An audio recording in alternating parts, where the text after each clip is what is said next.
When talking about Karim Benzema's recent form and looking through his 21-22 season, one can immediately understand why I have chosen this title for the video. Karim Benzema has simply been outstanding. He didn't only step up his game for Real Madrid, but he also cemented his spot as their new leader and captain, breaking a few records along the way.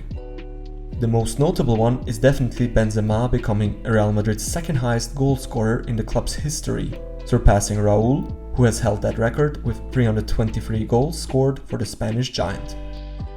Currently, Benzema has 327 goals scored in all competitions and chases the number 1 spot, which is held by no other but the GOAT Cristiano Ronaldo himself, who has scored a whopping 450 goals for Real Madrid during his time in Spain. It will be interesting to follow his next few years at the club to see if he will maybe manage to surpass CR7's record and clinch the number 1 spot for himself. But enough about that. Let's now take a deeper look at the prestigious award that is the Ballon D'Or and why exactly Karim Benzema has earned to win it this year. Hey guys, it's Pseudo here. If you're enjoying my content and sports videos, analysis and documentaries, then please leave a like and subscribe to the channel. Your support means the world to me and motivates me to make even more amazing videos for you guys in the future. So, if you haven't yet, check out my other videos after watching this one. You can find some really good content on my channel. The Ballon d'Or is the biggest and most important award given to the single best player in the world of football.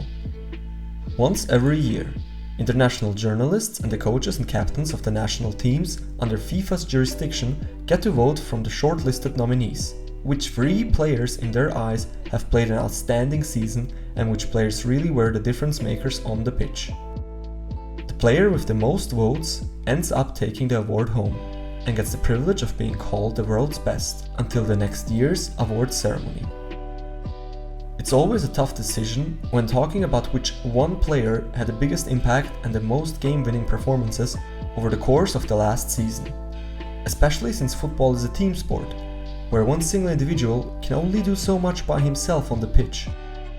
Thereby, the Ballon d'Or winner usually gets voted from one of the best and most dominant teams of the last season.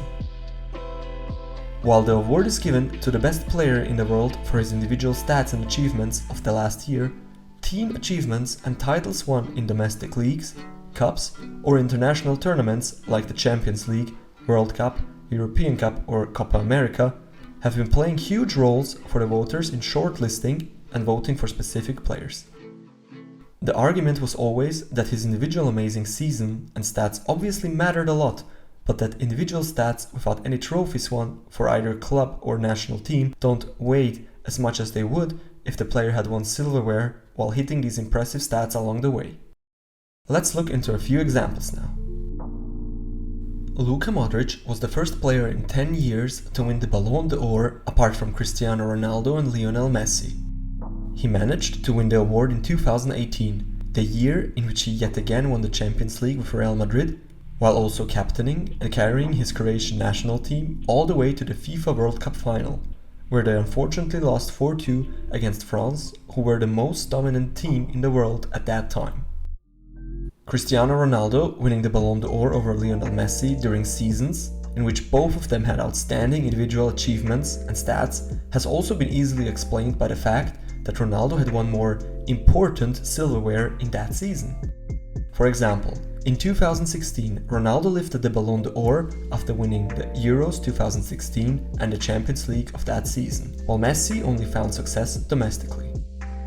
A notable mention here would be Jorginho getting voted all the way to the 3rd place of the Ballon d'Or winners ceremony last season. This example also shows how important trophies have been over the course of the ceremony. With him being a stable, consistent and important figure in both Chelsea's and the Italian national team's midfield, and Jorginho winning the Euros with Italy, as well as the Champions League, Club World Cup and UEFA Super Cup with Chelsea, critics simply couldn't ignore his impact and importance for his team in that year, even if Jorginho the player in isolation wouldn't really be thought of when discussing the world's best footballer of a particular season. But Jorginho did win the UEFA Mens Player of the Year award for the 2020-2021 campaign, despite falling short in the Ballon d'Or voting behind Robert Lewandowski and the winner Lionel Messi. I could keep talking about the winners, upsets and robberies, like the Wesley Sneijder or Robert Lewandowski Ballon D'Or robberies, just to name a few, but I guess these topics will be handled better in a future video. Now that you have somewhat of an idea how controversial and difficult the Ballon d'Or ceremony can be, I want to get back at this year's Ballon d'Or winner, Karim Benzema. In 46 games played during the 2021-2022 season, Benzema has scored a whopping 44 goals and has assisted another 15. This totals for incredible 59 goal contributions in 44 games played in that year. But just this incredible stat alone isn't half of it. Benzema wasn't only scoring against smaller teams and banging in his goals in insignificant matches.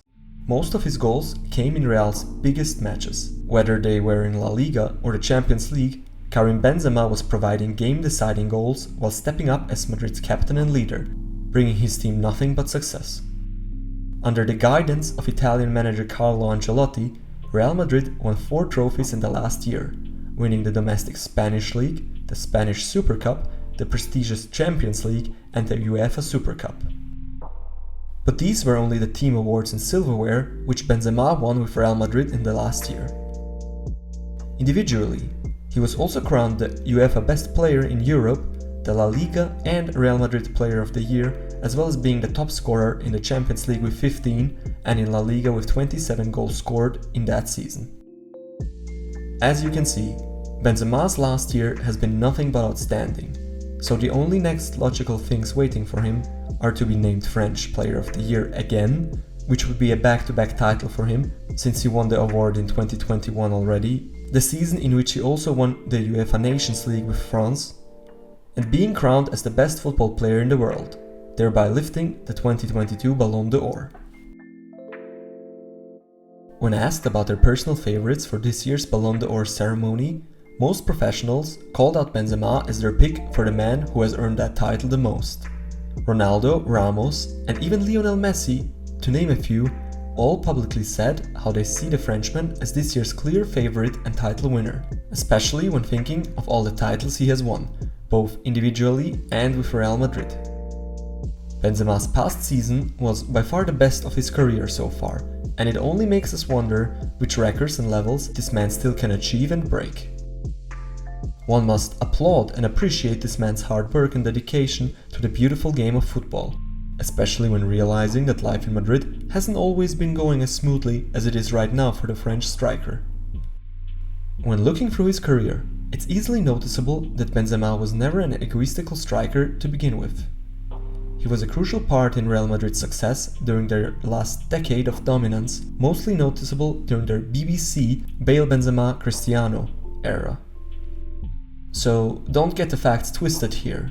Karim Benzema might be Madrid's captain, leader and fan favorite nowadays, but a few years back he was an important but not crucial part of the squad, often only playing the sidekick role to the main protagonists Cristiano Ronaldo and Gareth Bale.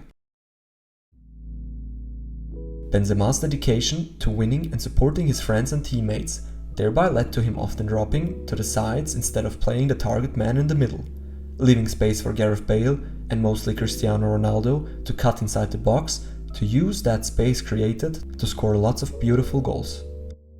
And while his coaches, most notably Zinedine Zidane, knew of his importance of movement and space creation in the attack, most plastic football fans didn't.